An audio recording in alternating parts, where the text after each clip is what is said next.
नमस्कार। इस वीडियो में डिस्कस करेंगे law of returns to scale के बारे में। पैमाने के प्रतिफल किन्हें कहा जाता है, क्या होते हैं, इनकी स्टडी शॉर्ट टर्म से रिलेटेड है या लॉन्ग टर्म से रिलेटेड है, इस सब को डिटेल में समझेंगे। सबसे पहले समझते हैं रिटर्न्स टू स्केल क्या होते हैं। रिटर्न का मतलब होता है जो हमें आमद प्राप्त होती है, एक प्रोड्यूसर को जो प्रोडक्शन मिलता है वो उसका रिटर्न होता है।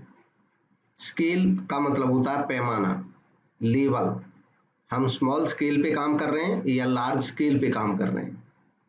यहाँ पे रिटर्न्स टू स्केल का मतलब होता है कि जब हम अपना पूरा स्केल बढ़ाते हैं उत्पादन का।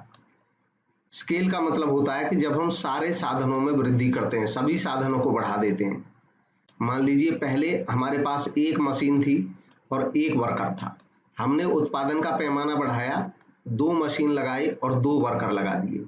हमने उत्पादन का पैमाना और बढ़ाया, 3 मशीन लगाई और 3 वर्कर लगा दिए।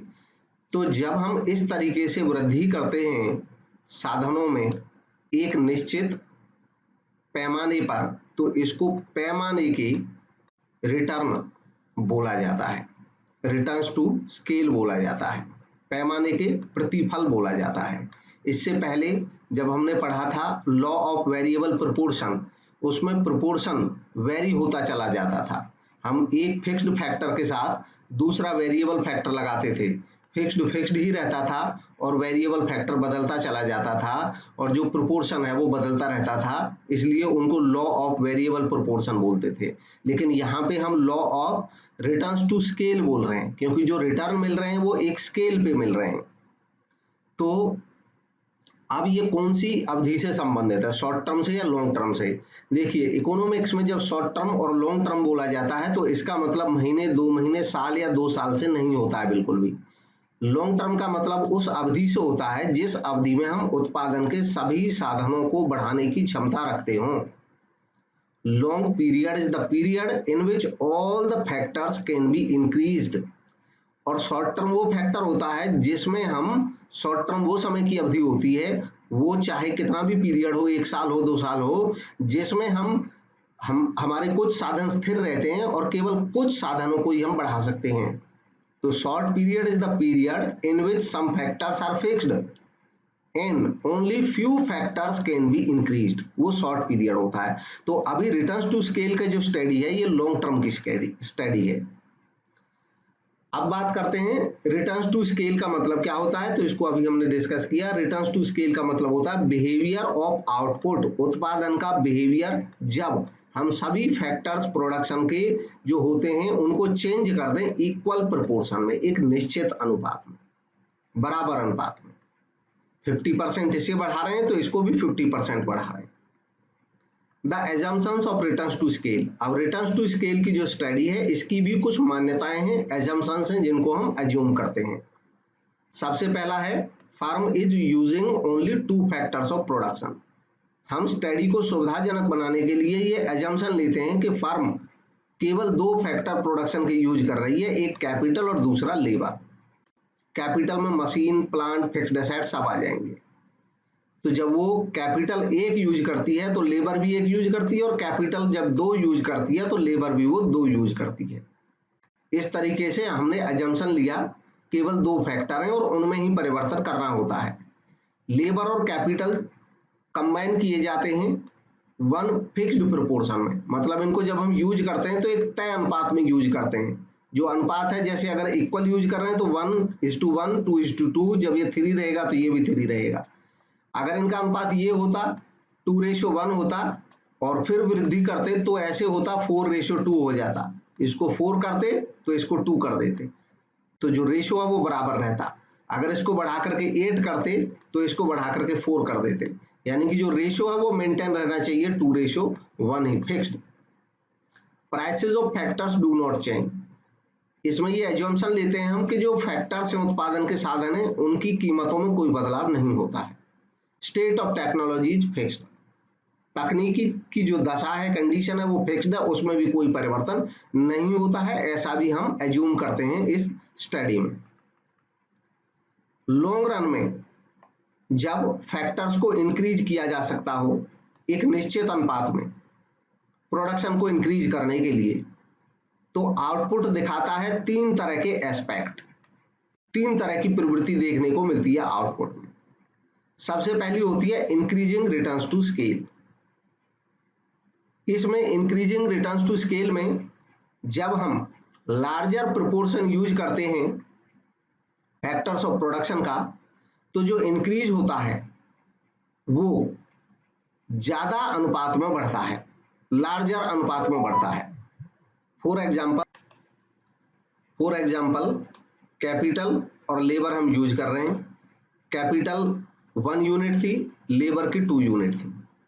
हमने अपना उत्पादन का पैमाना बढ़ाया, we increased our scale of production to 2 units of capital and 4 units of labour. We maintained a fixed ratio here. इस प्रीवियस सिचुएशन में हम 1:2 मेंटेन कर रहे थे, तो यहाँ पे भी ये 1:2 ही है। अनुपात को बनाए रखा है हमने, दोनों में जो वृद्धि की है वो बराबर की है। टोटल प्रोडक्शन भी बढ़ा, लेकिन टोटल प्रोडक्शन में जो वृद्धि हुई वो ज्यादा दर से हुई। जैसे हमने कैपिटल में वृद्धि की कितने परसेंट, आप इसको निकालोगे तो 100% वृद्धि है, 1 से 2 हो गया। यहाँ पे भी लेबर में भी हमने 100% की, तो जो उत्पादन का पैमाना था वो हमने जस्ट 2 गुना कर दिया, 100% बढ़ा दिया। लेकिन टोटल प्रोडक्शन को अब देखोगे आप तो ये 150% बढ़ गया है। तो जो टोटल प्रोडक्शन है वो हमारे फैक्टर्स के जो अनुपात बढ़ाया है उससे ज्यादा तेजी से बढ़ा है। ऐसे केस को कहा जाता है इंक्रीजिंग रिटर्न। हमारे जो रिटर्न है वो बहुत तेजी से बढ़े हैं। ऐसा तब होता है जब हमारे पास जो कैपिटल और लेबर का हम पुराना कॉम्बिनेशन यूज कर रहे थे वो उतना शूट नहीं कर रहा था, लेकिन जब थोड़ा पैमाना हमने बढ़ा दिया तो ये अब ऑप्टिमम लेवल पे काम करने लग गए। इस तरह से जो रिटर्न्स हैं हमारे वो इंक्रीज हुए, हमको अतिरिक्त फायदा हुआ। इसको हम ग्राफिकल फॉर्म में भी देख सकते हैं। एक्स एक्सिस पे लेबर है, कैपिटल वाई एक्सिस पे है। जब हम 1 यूनिट ऑफ कैपिटल और 2 यूनिट ऑफ लेबर यूज कर रहे थे तो यहाँ पे हमारा जो उत्पादन वक्र था वो ये बन रहा था, 100 यूनिट्स हम प्रोडक्शन कर रहे थे टोटल क्वांटिटी जो थी।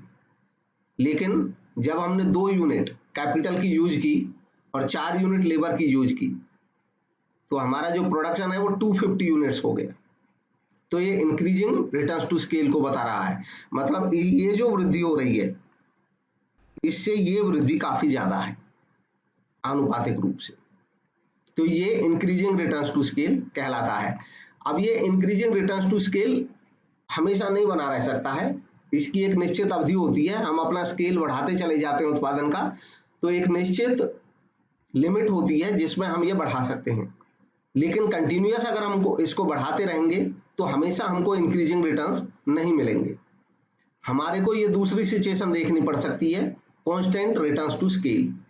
एक समय ऐसा आएगा जब जो कॉम्बिनेशन है हमारा वो बेटर बन चुका होगा और उसके बाद उसमें ज्यादा गुंजाइश नहीं रहेगी, तो आउटपुट इंक्रीज होगा सेम प्रोपोर्शन में जिस प्रोपोर्शन में इनपुट यूज हुए। जैसे हमने कैपिटल 1 से 2 किया, लेबर हमने 2 से 4 कर दिया, 100% बढ़ा दिया, और टोटल प्रोडक्शन जो था वो भी 100% ही बढ़ा, 100 से 200 हो गया। यहाँ पे जो इंक्रीज का परसेंटेज है ये भी 100% है, ये भी 100% है, तो इन दोनों का जो स्केल बढ़ा वो भी 100% बढ़ा और जो प्रोडक्शन बढ़ा वो भी 100% बढ़ा, मतलब इक्वल स्केल। ऐसे केस को कहते हैं कांस्टेंट रिटर्न्स। जो रिटर्न्स हमें मिल रहे हैं कांस्टेंट रिटर्न्स, ये भी कुछ समय तक ये सिचुएशन बनी रहती है और हमेशा के लिए ये सिचुएशन भी सस्टेन नहीं करेगी। जब तक ये सस्टेन करती रहेगी तब तक हम कैपिटल और लेबर में जितनी वृद्धि करेंगे हमारा उत्पादन में उतनी वृद्धि होती चली जाएगी। और जब ये सिचुएशन होगी तो इसको कांस्टेंट रिटर्न्स टू स्केल कहा जाएगा। इसको हम ग्राफ में भी देख सकते हैं। जब हम कैपिटल की 1 यूनिट, लेबर की 2 यूनिट यूज कर रहे थे तो यहाँ पे इस बिंदु पे हमारा प्रोडक्शन हो रहा था और ये हमारा प्रोडक्शन कर्व बन रहा था। इसके बाद जब हमने 2 यूनिट यूज किए कैपिटल के और 4 यूनिट लेबर के किए तो हमारा जो प्रोडक्शन बढ़ करके 200 यूनिट हो गया, यानी कि 100% बढ़ा। इसमें जितने प्रतिशत वृद्धि इसमें हो रही है उतने प्रतिशत वृद्धि ही इसमें भी हो रही है। तो ऐसे केस को कांस्टेंट रिटर्न्स टू स्केल बोला जाता है, समान प्रतिफल के नियम। तीसरी सिचुएशन होती है डिमिनिशिंग रिटर्न्स टू स्केल।